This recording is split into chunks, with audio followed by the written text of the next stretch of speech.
दोस्तों, आज एक और किस्सा चमकीला के बारे में आप सभी के लिए लेके आ चुका हूँ और इस किस्से में आपको बताऊंगा कि वो कौन से अश्लील गाने थे जो चमकीला गाता था और उसी की वजह से चमकीला विवादों में आया और उसी की वजह से खालिस्तानी और तमाम जो अलग अलग तबके थे उनको नज़रों में आया चमकीला और उसी की वजह से चमकीला की जान गई। 8 मार्च 1998 वो ऐसा मनहूस दिन था जिस दिन पूरी पंजाबी इंडस्ट्री ने चमकीला को खो दिया। दोस्तों, मेरा नाम है अंकित चंदेल और आप देख रहे हैं इंडियन न्यूज़ का डिजिटल प्लेटफॉर्म। और इस पूरे किस्से में आपको बताऊंगा कि कौन कौन से अश्लील गाने ऐसे थे जो डबल मीनिंग थे, जो कि चमकीला गाता था और उसी की वजह से चमकीला को धमकी भी मिली थी। कई सारे लेटर्स घर पे आते थे कि ऐसे गाने बंद कर दीजिए और उनमें से एक किस्सा आज आपके लिए लेके आया हूँ। इस सीरीज़ में पार्ट 1 मैंने बनाया था श्रीदेवी पे, आपने उसको बहुत सारा प्यार दिया, इसलिए पार्ट 2 आपके लिए लेके आया हूँ दोस्तों। और बहुत अच्छे हो आप, हमारे चैनल को प्यार करते हो। और दोस्तों, इस कहानी में आपको मैं ये बताऊंगा कि चमकीला के वो कौन से ऐसे अश्लील गाने थे जिनकी वजह से चमकीला को सोशल मीडिया पे काफ़ी ज़्यादा, उस समय सोशल मीडिया नहीं था लेकिन हाँ उस समय एक ऐसी चीज़ थी कि लोगों पे एक ऐसा बन चुका था कि चमकीला इस तरह के गीत क्यों गाता है, जबकि बाकी भी कार थे लेकिन बिकने वाला एक ही माल था। 1 मिलियन जिसकी कैसेट बिकी कौन था? चमकीला। जिसके रिकॉर्ड हिट ओवर थे कौन था? चमकीला। म्यूज़िक लेवल से हट के अपना एक ब्रांड जिसने खोला वो कौन था? चमकीला। जी हाँ दोस्तों, आज मैं बताऊंगा चमकीला का ऐसा एक किस्सा। दोस्तों, एक गाना है कि तेरी माँ दी तलाशी लेनी बापू साडा गुम हो गया। तेरी माँ दी तलाशी लेनी बापू साडा गुम हो गया, ये पंजाबी की वर्डिंग्स है। इसका हिंदी में मतलब है कि तेरी माँ की तलाशी मुझे लेनी है क्योंकि मेरे पिताजी गुम हो गए हैं।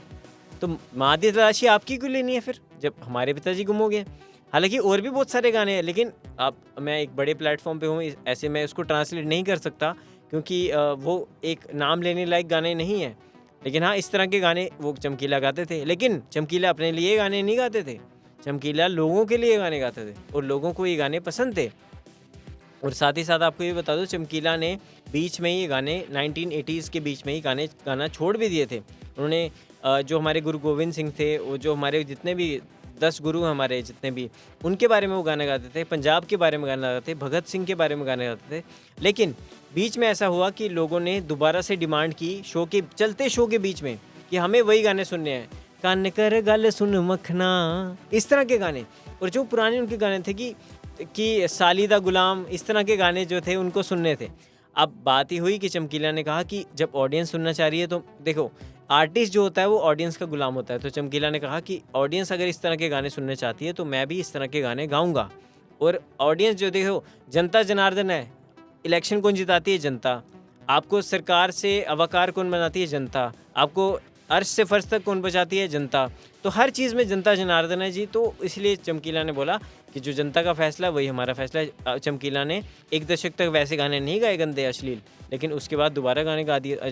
तो चमकीला का एक वर्डिंग मेरे को बहुत अच्छी लगी कि जनता सुनना चाहती है, और इसीलिए चमकीला ने दोबारा से वैसे गाने शुरू हुए।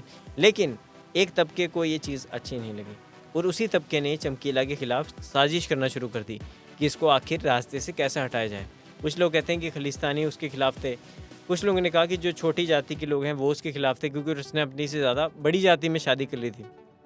और कुछ लोग ये सोचते थे कि चमकीला को रास्ते से इसलिए हटाना ज़रूरी था क्योंकि जो बहुत बड़े सिंगर्स थे 10 साल तक किसी ने चमकीला के आगे आने की ज़रूरत नहीं की और ना ही चमकीला ने किसी को अपने आगे आने दिया।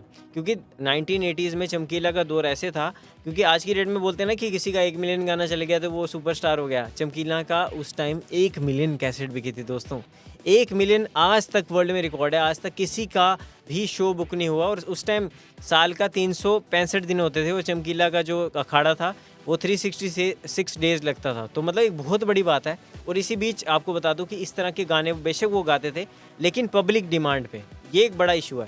तो देखो, जो दुनिया देखना चाहती है वो बिकता है, जो दिखता है वही बिकता है दोस्तों। तो इस तरह के गाने वो इसलिए गाते थे कि उन्होंने कहा कि चमकीला को ये गाने तभी गाने पड़े क्योंकि जनता देखती थी। और 8 मार्च 1988 ये दिन वही था जब एक और आखिरी अखाड़ा परफॉर्म करने गई थी ये हमारे सामने आप देख सकते हैं अमरजोत जी, और ये हैं अमर सिंह चमकीला उर्फ धनी राम रुई, जो कहते हैं ना सॉक्स, अभी हम जुराबे हिंदी में बोलते हैं, जुराबे बनाने वाला इंसान इतना बड़ा स्टार बन गया, एल्विस ऑफ पंजाब इसे कहा जाता था। और इनकी धर्मपत्नी है अमरजोत सिंह चमकीला।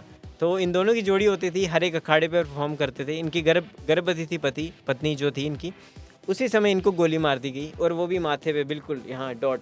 इन पे गोली मार दी गई और इसी के साथ दोनों एक साथ ख़त्म हो गए। लेकिन हाँ, जोड़ी अभी भी अमर है और नाम ही अमर सिंह चमकीला है। हालांकि इनका बेटा आज भी ज़िंदा है, इनके नाम के अखाड़े चलाता है, इनके नाम के प्रोग्राम करता है। जैसे कि आपने नेटफ्लिक्स पे भी इनकी मूवी देखी होगी, अमर चमकीला जिसका नाम है। लेकिन एक बात मुझे समझ नहीं आई, क्योंकि आज भी इस तरह के गाने बन रहे हैं, कोई आपत्ति कोई उठाता नहीं है।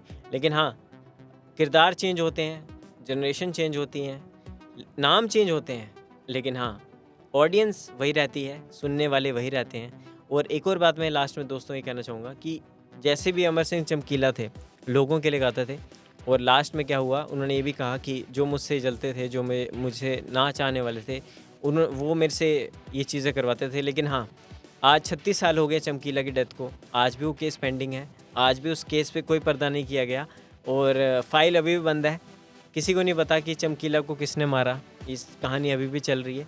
लेकिन हाँ, एक कहानी आपको चमकीला से जुड़ी हुई एक और मैंने आपको सुनाई। इस सीरीज़ में और भी मैं कहानियाँ लाता रहूँगा। फिलहाल इस वीडियो में इतना ही। आई होप आपको ये वीडियो अच्छी लगी होगी। थोड़ी सी लंबी होगी, लेकिन दोस्तों जो दूर तक चलता है वो आगे तक चलेगा और जो देर बाद आता है वो भी आगे तक चलेगा। तो इस सीरीज़ में आपको मैं और सारी स्टोरीज़ लाता रहूँगा। इस वीडियो में दोस्तों इतना ही। आप इस तरह से प्यार देते रहिए हमारे चैनल को। तो अगली वीडियो में आपको मिलता हूँ। इस वीडियो में इतना ही। आप प्यार करते रहिए अमर सिंह चमकीला को, अमरजोत सिंह चमकीला को। और एक गाना मेरी आपकी रिक्वेस्ट में आप सुनिए, कान कर गल सुन मखना। ये मेरा फेवरेट गाना है, आप इसको ज़रूर सुनिएगा अमर सिंह चमकीला को। इस सीरीज़ में दोस्तों इतना ही। मिलता हूँ अगली वीडियो में। धन्यवाद दोस्तों।